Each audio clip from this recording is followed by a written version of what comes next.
that's one of the things that's like, I want to feel comfortable. I want to feel relaxed. I want to feel fun. Like, once upon a time, I used to feel fun. I used to have fun. And I didn't know how to do it anymore. I didn't know how to do it. So I started trying again. I started playing, hopping, skipping, jumping, jump up on this, like run around, a little bit, dance. And I did. I started having fun again.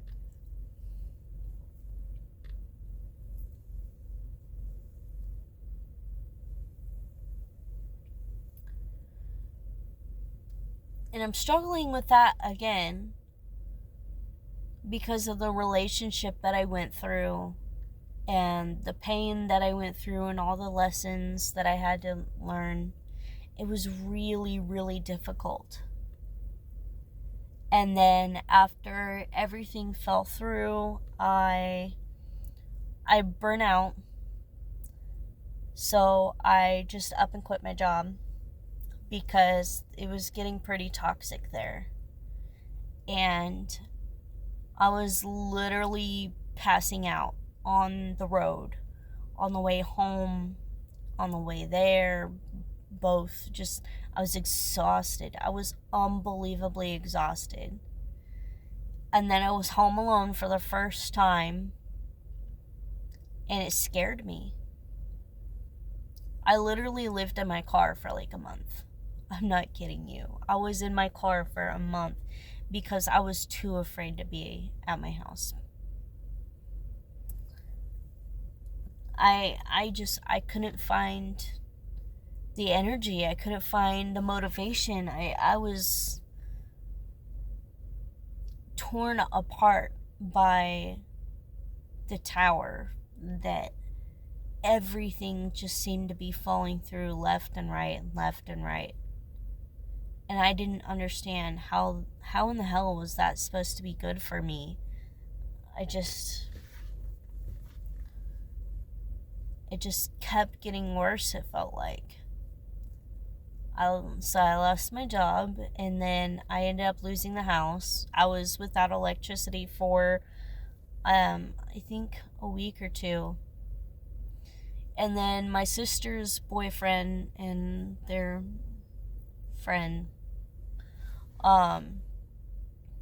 helped me pack up my stuff, which was not a fun experience because they were just like throwing shit everywhere. My dresser broke like 3 times trying to get it. I'm not kidding you. I almost forgot. It literally broke like 3 times just trying to get it into the moving truck. It was a nerve-wracking experience. Like, they were like throwing shit. Like, my books, like, pages were all bent and like squashed, and like my baby picture CDs like thrown in the trash, and I had to take them out. Like, bro, like, just literally shove stuff in. I'm like, you're smashing my stuff. Like, it didn't feel like helping.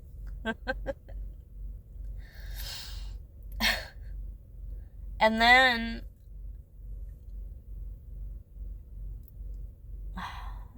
I still couldn't even move. I was like in the empty house for like 3 days just crying.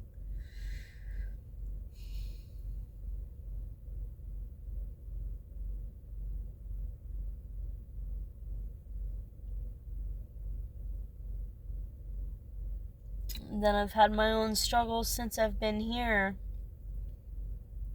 In a different state, by the way. And I keep thinking, how bad was it? Because when it comes to like, I want to help people where I've been. But I'm still struggling so freaking bad. And especially with narcissists. There was this genuine sense of stability. I know for a fact that he would have been comfortable living poor, chaotic, our entire lives. He said one time, maybe I'll marry you.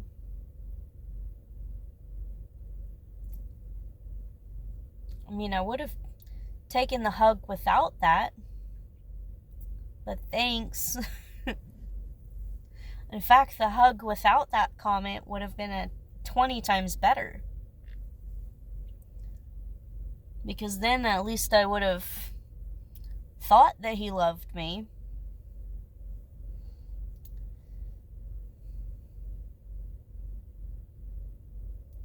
Now I'm like scrambling to get back on my feet. But there's no scrambling. It's just slow going. And I don't like it. I wanted to be the best. I wanted to get this. Like, I got this, right? No. No. I was far from got this. But I'm learning. And I didn't die. And things are slowly, they're coming back into order. And as you can see, I'm still getting to do what I want. Now, I've got my cards here in my lap because I was going to do a tarot reading. And I just felt like talking. I have to talk. I don't know about what exactly, but I know something has to come out. Has to be shared. Even when I feel like I'm talking to nobody. I've got 13 subscribers. And I'm happy for that. I see people, I check my videos every once in a while, and I'm like, people are watching me. I wonder who you are. I wonder how you are. I'm grateful that it's anybody, And even that's a development. I didn't know what to expect when I started putting videos out. There's a lot of times where I've deleted videos because I was too shy, I was too scared, I was frightened. I was terrified. I was like when I first started trying to read, I was just like, like shaking and stuff, and so this is the 7 of Wands, and I was like, I was so scared, man. I'm like, I've grown a lot. I see that. I'm like, it's so awkward to end a reading. So I'm like, okay, got it. Goodbye. I'm like, I don't even know what to say. But I've just been learning. It's okay. I can say, okay, bye. If I'm going to become a talker, if I'm going to become a reader, I'm not putting a label on what I have to be anymore. I'm not trying to be anything anymore. Because I'm too freaking tired trying to figure out what I'm supposed to be. I think that I'm simply just supposed to be. And I like that. And I hope that you guys like that. Because that's a great message. Just be. Don't be afraid of ending hurtful relationships. It can be scary. It can be really hard. DBT skills. Dialectal behavioral therapy. That helps a lot with narcissism.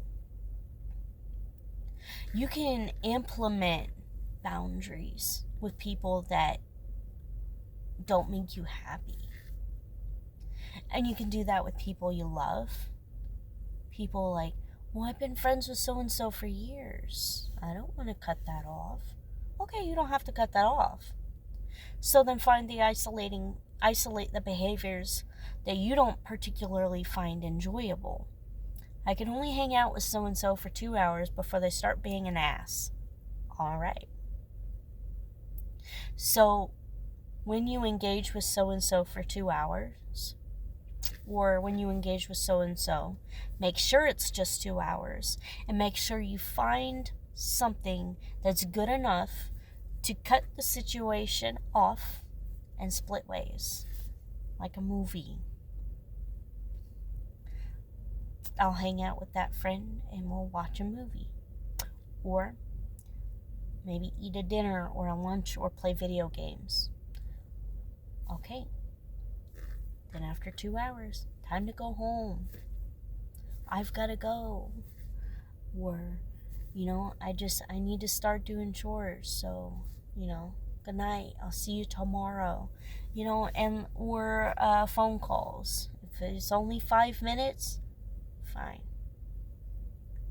If you can handle 5 minutes with somebody, or to cut it down to a certain amount, just be like, find different things. I've got something to do now, but it helps if you give that person something that they can look forward to the next time.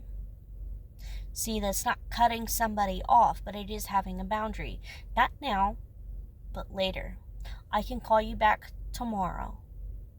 I'll call you back next week. We'll see. You know what I mean? It's good to have your boundaries. It's good to just be like, you know what? I don't like that you said that. That was rude. We don't need to talk about that person that way. We don't really know them. Boundaries. Look. This isn't working out. I don't think we should be friends anymore. I'm really sorry. I need some space. Just different things. It's 42 minutes of me rambling about things. Burning some Palo Santos because it smells so good. I watched this guy. I'm dead. Okay, so I watched this guy. He was all like, and I'm like, what's he doing? It was on a video, and I was scrolling and stuff, and I kind of was doing something, and I looked down, and that's what he's doing. He's smelling an incense stick. This smells so good. And I'm like, okay. I'm like, you were really into that incense stick. Like, oh my god. You must have really liked that. I don't know. I think I've maybe run out of things to talk about.